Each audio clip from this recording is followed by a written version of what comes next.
What is up, guys? So why are Midwest Marx defending the Rage Against the War Machine publicity stunt? Why are they defending that publicity stunt?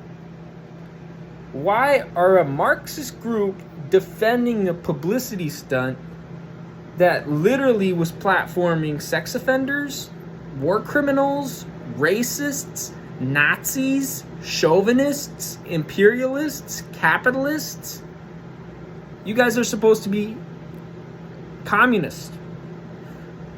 I mean, but are we really surprised? These are the same patriotic socialists who trot out the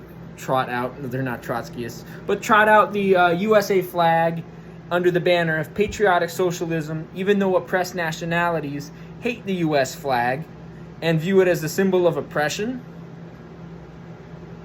Are we really surprised that these you betcha casserole communists, which is what they are, they're casserole communists with you betcha vibes. Like, oh, bud, sure, bud, you betcha, bud, you're going to watch the Vikings today? You're going to watch the Loons today? The Timberwolves today? Those type of guys, you know what I mean? Like, flyover country, oh, you betcha, Midwest, bud. You know, their ancestors probably came all from, like, Norway and Sweden and some shit. Like, those type of people, like, you betcha vibes. Like, you betcha vibes, right? So why are they defending a publicity stunt by the Libertarian Party, who are a capitalist political party, a racist political party, the Movement for a People's Party, which is a Zionist sock dem cult, which is run by Nick Brana, who's a ruling class creep, and it's also funded, that publicity stunt, Rage Against the War Machine, was funded by the Mises Caucus, who are racists, creeps, the whole nine yards, capitalists. They're literally named after an Austrian capitalist who was best buds with the Nazis.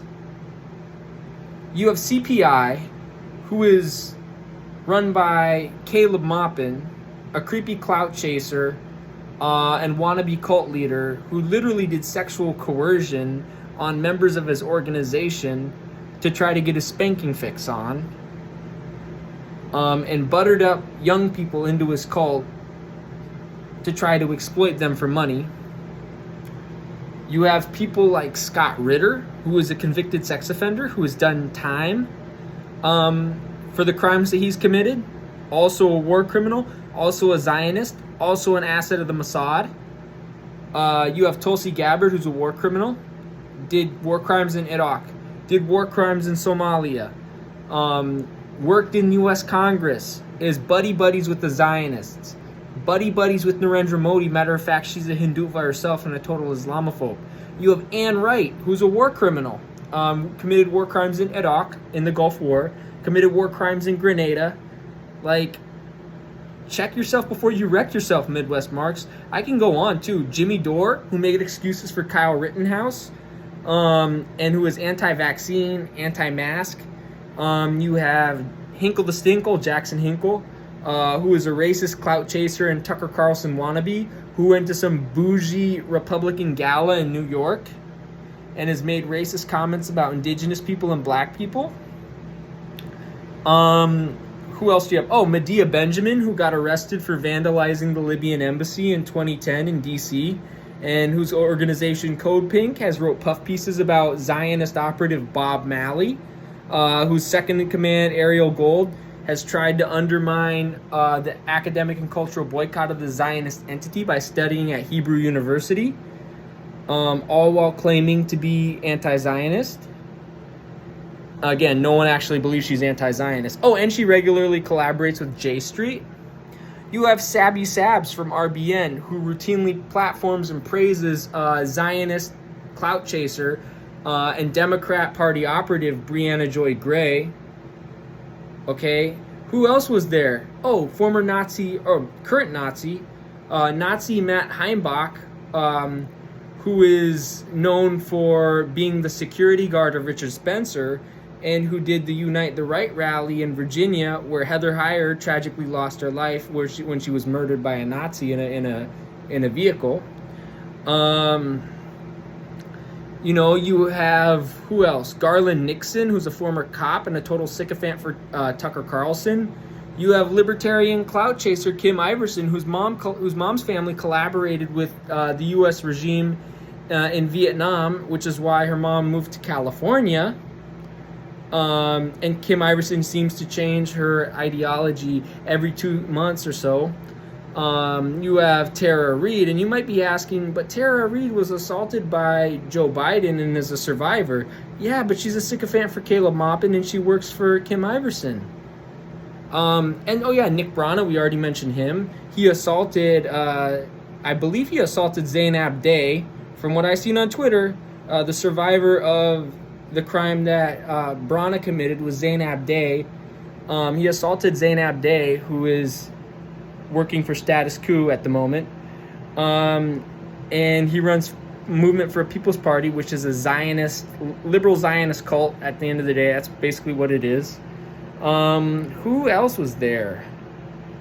Shandon, what's his face? Matt Heimbach's best bud was there, who's also a Nazi.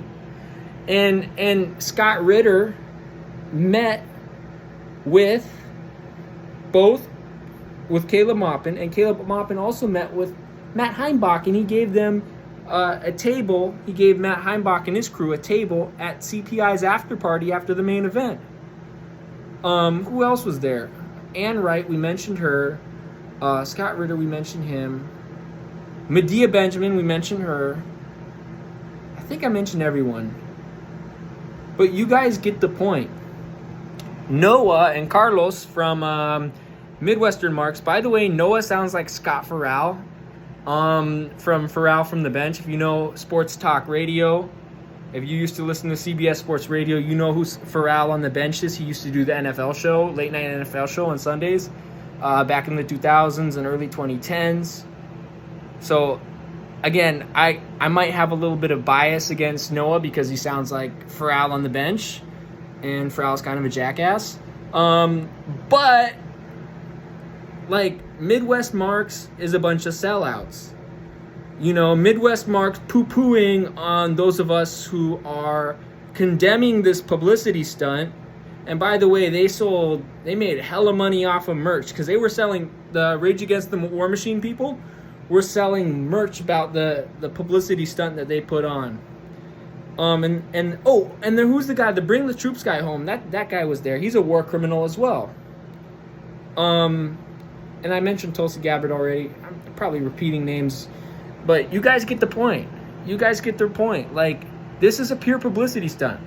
The Casserole communists with You Betcha vibes, known as Midwest Marx, they're just tailists. At this point, they're just tailists.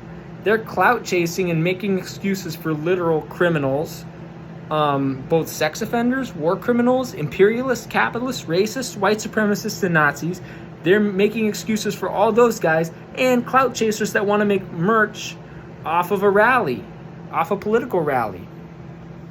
So again, Midwest Marx, if you ask me, I've been saying this for a long time.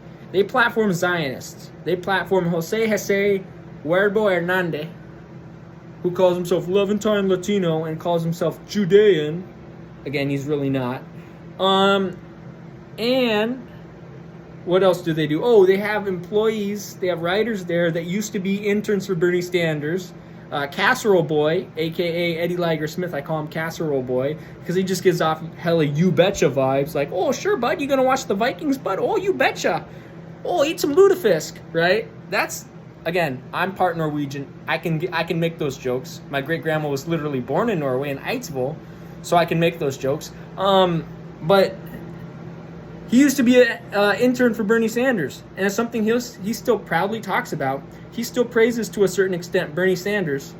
And then you have the entire organization, which promote patriotic socialism, or at least most of them do, and they wave about the American flag, which is racist, and most people in the world think it's racist. They suck at speaking other languages. I heard them butcher hella times W.E.B. Du Bois. It's not Du Bois. Il y a que en prendre un peu de français. Ouais? Ça c'est Du Bois. I'm also part French. My great-grandpa was French, so I can say Je parle pas de français parce que mon grand-père est français. Ou la famille de mon grand-père est française. Right? La familia de mi abuelo y de mi bisabuelo era francesa. Right? I'm trilingual if you didn't know. You know, they suck at pronouncing French names. Dubois. No, Dubois. Dubois. It's not the boys like we them boys. Dubois. Dubois. Dubois. Ça c'est Dubois. W-E-B Dubois. Not Dubois. Learn some French. You casserole communists. But yeah, the fact that they're shilling for these shady people that did the Rage Against the War Machine publicity stunt, that tells you everything you need to know about them. The fact that they're okay with that shit tells you everything you need to know about them. The fact that they're pat socks and wave the American flag tells you everything you need to know about them. I don't mess with those guys. I don't rock with those guys. Like, I rock with people like Flame Liberation. I rock with Dust James. I rock with B-Level from Dialectics Unhinged, Pedro Eki, right? Who's also part of Dialectics Unhinged. I rock with Franco. I rock with people that actually oppose capitalism, not some academic grifters that are going to grift on a publicity stunt like this and also wave the American flag around. For all the people that praise Midwest Marx has hella things to do if they want to change and actually win working class people to communism. Especially people from oppressed nationalities. Especially people from oppressed nationalities. It's not enough for Midwest Marx to tail grifting, clout chasing, and weirdos, which is what they did. They're tailing all types of weirdos, and they're grifting and clout chasing and waving around the American flag. Especially Eddie Liger Smith. Especially him. But they're alienating working class people. They're alienating the urban working class, and they're alienating people from oppressed nationalities. They need to change their tune. Not only change their tune, they need to wake up to reality. They need a reality check that Rage Against the War Machine was one big creepy racist political stunt. That's what it was. That's what it was.